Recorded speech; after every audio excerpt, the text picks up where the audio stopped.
Welcome back to the deep dive. Today we're plunging into a really classic real-world challenge, something many of you are probably dealing with, right? Maybe you're prepping for a technical interview or you're just, neck deep in a cloud migration. Our mission, figure out how to run those essential but kind of tricky legacy applications, Hmm. the ones needing special powers like NITRA. Yeah, the high privilege ones. Exactly. And doing it inside a modern, tightly secured Kubernetes setup using pod security admission. It's that classic push and pull, isn't it? Security versus getting the job done with older tech. Okay, let's unpack this. Yeah, and what's really interesting is just how often organizations face this exact dilemma. It's almost universal when moving to cloud native. You're going from maybe looser environments to Kubernetes with things like PSA, pod security admission, Yeah, and that inherently creates this fundamental tension. right. So Kyverno, that's the sophisticated approach we're going to dive into today. It offers a way through that. Okay, perfect. So let's frame this like that interview scenario you mentioned. And as you're sitting there and the interviewer asks, how do you handle legacy applications needing privilege capabilities like NITRA in a Kubernetes environment where pod security admission is strictly enforced? Well, no, it's that quick, sharp answer, the one that shows you really get it. Okay, the concise answer, like for that interview setting, you'd say, to handle legacy apps needing NITRA with strict pod security admission, Kyverno mutation policies are your best bet. The key is Kyverno acts during admission control, so it can selectively add capabilities before PSA checks them. This lets you create very specific exemptions, maybe via annotations or for certain namespaces, without weakening your overall security. It's really about targeted control, not just opening the floodgates. Precision. Yeah, it's a fantastic, tight summary. Really hits the nail on the head. But, as we love to go deeper here, can you walk us through the why? Why is this such a common headache? And then the how does Kyverno actually pull this off? Absolutely. Let's dig into that. First, understanding the actual challenge with these legacy apps and specifically NITRA. The core problem, like you said, is when orgs move to Kubernetes, they often hit this wall. Legacy apps that just need things like NITRA to even function. And these are minor apps usually, right? No, definitely not. Often they're critical network tools or monitoring systems, maybe even VPN gateways that are, vital for the business. And the kicker is they just weren't designed with modern container security in mind. Not at all. And Yeah. someone might ask, well, why not just refactor them, rewrite them for the cloud? Yeah, that seems like the obvious first thought. It does, but it's often way harder than it sounds. Yeah. It's not just the coding time. Think about the testing, the compliance hoops you might need to jump through again, and honestly, the sheer risk. If you touch that old system that handles, say, all your financial reporting, introducing a mug, that's terrifying for the business. Ah, okay. So the risk of breaking something critical often outweighs the benefit of a pure refactor, at least short term. Exactly. Sometimes it's just safer and cheaper to contain and control them carefully rather than rebuild from zero. Got it. So focusing on NITRA itself for a second, for folks maybe less familiar, what exactly is it and why does it make security teams so nervous? Good question. So NITRA, it's a Linux capability. Basically, it lets a process create raw network sockets. It can bypass the normal TCP/IP stack, forge its own packets, listen on any interface.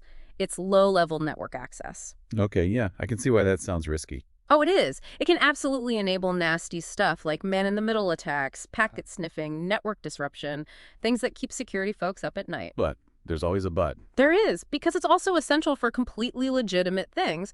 Think network diagnostic tools like ping or TCP dump that need raw packet access. Or VPN clients managing network tunnels. Certain monitoring tools need that deep visibility. Right, so you have ops needing it for critical functions and SecOps seeing a huge potential vulnerability. Precisely. That's the core tension. How do you enable the crucial function without opening a massive security hole? And this is where pod security admission, PSA, enters the picture and kind of ramps up the difficulty, right? How does PSA make this specific NITRA problem worse? Exactly. PSA is Kubernetes' built-in gatekeeper for pod security. It replaced pod security policy, became standard around KITS 1.25. It has those three levels: privileged, baseline, and restricted. And restricted is the goal for most workloads, ideally. Right, because it's the most secure. But here's the conflict. The restricted profile explicitly forbids adding capabilities like Nitra. It's just not allowed. Ah, so if you enforce Your restricted... legacy app breaks Great. instantly. It won't even start if it needs Nitra, so now you're stuck. Do you just run everything as privileged? That basically throws away a lot of Kubernetes security benefits. Or do you enforce restricted and break essential business systems? Neither feels like a good option. Yeah, that's the rock in a hard place scenario. Right. So how does Kyverno offer a path out? What's its edge here? This is really where Kyverno's design shines. Its big advantage is its mutation capability. It's not about creating a giant hole in your security. It's about surgical precision. Kyverno lets you make very specific, targeted changes to pods before they get validated. Okay, before validation sounds key. Tell me more about that timing. It's crucial. Kyverno plugs into the Kubernetes admission control webhook process. So when you submit a pod definition, Kyverno intercepts it. Its mutation engine can then modify that definition, say, add the Nitra capability to a specific container security context. Then, that modified pod definition gets passed along to the pod security admission validator. And because the capability is now in the definition, it passes the PSA check, assuming your PSA level allows it, like baseline. Ah, clever. So it essentially pre-approves the necessary change just for that specific pod before the main security check happens. Exactly. It's like giving that specific pod a carefully checked passport modification just before it hits the main security gate. I like that analogy. Okay, so it's surgical. How do we actually implement that surgery? What are the practical ways to target these mutations safely? Right. Precision is everything. There are a few main strategies, depending on your needs. The most precise and usually the best starting point is application-level targeting. You use annotations or labels on the specific pods that need the exception. So you explicitly flag the pods. Yep. For example, you write a Kyverno policy that only acts if it sees an annotation like, say, security.myorg.com/netnetbor-raw. True? Only if that specific flag is there, Kyverno adds Nitra. It ensures an explicit opt-in, a clear signal that someone intended this. Great for audit trails, too. Okay, that makes sense for individual apps. What if you have, like, a whole set of older tools? Good point. That's where namespace-level mutations come in. If you've segregated your legacy stuff into specific namespaces, maybe legacy network tools or old monitoring, you can apply a Kyverno policy to everything in that namespace. It's less granular, obviously, but really useful if you have well-defined zones for these older applications. Okay, app level or namespace level? Are there ways to add even more safety checks? Absolutely. That leads to the more advanced approach, conditional mutations with extra safety checks. Here, you build policies with multiple conditions. For example, a policy might require both the specific annotation and that the pod is in a designated legacy namespace. You could even add a check to ensure the application's own definition isn't trying to explicitly drop Neutral, preventing conflicts. Wow, okay, so layers of conditions to really minimize the risk of accidentally giving up privileges. Exactly. It dramatically reduces the chance of unintended consequences. So you've got these smart mutation policies. How do they play with pod security admission itself? Does PSA still do its job, or is Kyverno effectively overriding it? Great question. Kyverno works with PSA, not against it. They need to be coordinated. Your mutation strategy has to align with your PSA levels for the namespace. So for a namespace with legacy apps needing Nitra, you might set PSA to enforce baseline. Baseline allows adding capabilities like Nitra. Ah, okay. So baseline lets the mutated pod through. Right. But critically, you'd still set audit, restricted, and warn. Restricted on that namespace. This means you still get warnings and audit logs for anything that would violate the stricter restricted standard.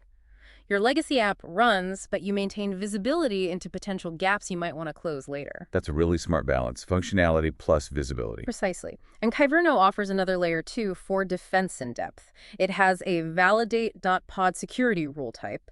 You can use this to apply, say, the baseline standard overall, but then add very specific exemptions within that standard just for certain legacy container images, like allow the capabilities control specifically for my old VPN-client.1.2 or legacy-scanner.latest. So you're validating against a standard, but carving out micro exceptions within it. Exactly. It adds another check confirming that this specific exception is known and allowed, strengthening your overall posture. This sounds really robust. It's not just a quick fix, but feels like part of a longer-term strategy, maybe even for modernization. How do you manage this operationally? Monitoring, reporting. Operational excellence is vital, and Kyverno is built with that in mind. First, you get policy reporting. Kyverno generates detailed reports on what its policies are doing, including mutations.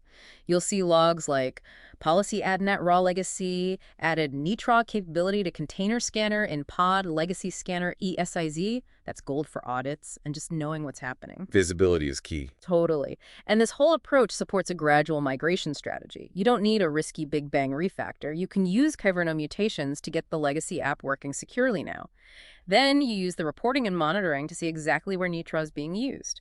That helps identify which apps are candidates for refactoring or replacement later. You can then gradually phase out the mutations as you modernize. So it buys you time and provides data for that modernization roadmap. Exactly. It's a controlled, phased approach. And related to that is monitoring and alerting. You absolutely should set up monitoring specifically tracking netraw usage. You can even use Kyverno to generate specific audit events whenever a netraw is assigned. This helps security teams watch for anomalies or unexpected usage patterns. Keep eyes on the exceptions. Right, makes total sense. This has been incredibly insightful. To sort of wrap this specific topic up, what are the absolute must-remember best practices and security considerations for anyone looking to use this Kyverno strategy? Okay, key best practices. Number 1, always, is the principle of least privilege. Scope mutations tightly. Use those annotations for explicit requests. Maybe even consider time-limited exemptions if feasible. And audit regularly. Keep asking, does it still need this? Least privilege, got it. What else? Second, maintain strong security boundaries. Just because you've carefully allowed netraw doesn't mean the app isn't still a potential risk. Use network policies to segment these legacy apps. Deploy runtime security tools to watch for suspicious behavior within the pod. Keep scanning the legacy components for vulnerabilities. And have your incident response plan ready. Defense in depth around the exception. Precisely. And finally, embrace automation and GitOps.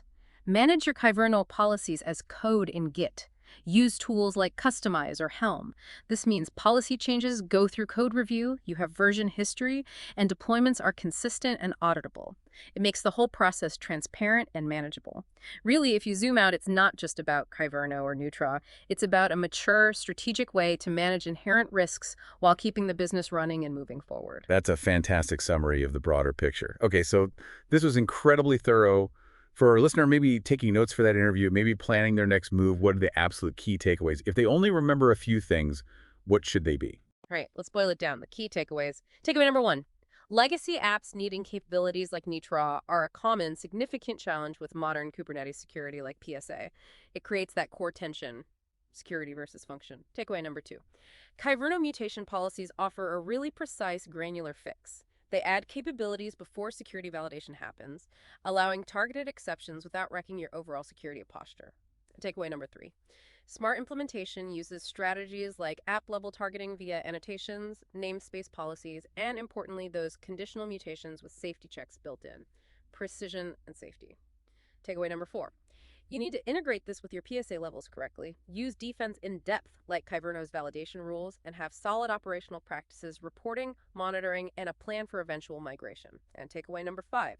This whole strategy respects the principle of least privilege and really benefits from automation like GitOps. It lets you maintain strong security while ensuring those critical legacy systems keep running. Excellent. So what's the bottom line for you, our listener? It really means you don't necessarily have to make that painful choice between locking things down completely and keeping essential services online. With the right strategy, the right tools like Kyverno, you can actually manage both. It makes you think, doesn't it? What other tricky legacy challenges are you facing in your environments? Could this kind of targeted, policy-driven approach work for other complex security problems you're tackling? Food for thought. That's all for this topic. Stay tuned for the next DevOps Cloud interview question.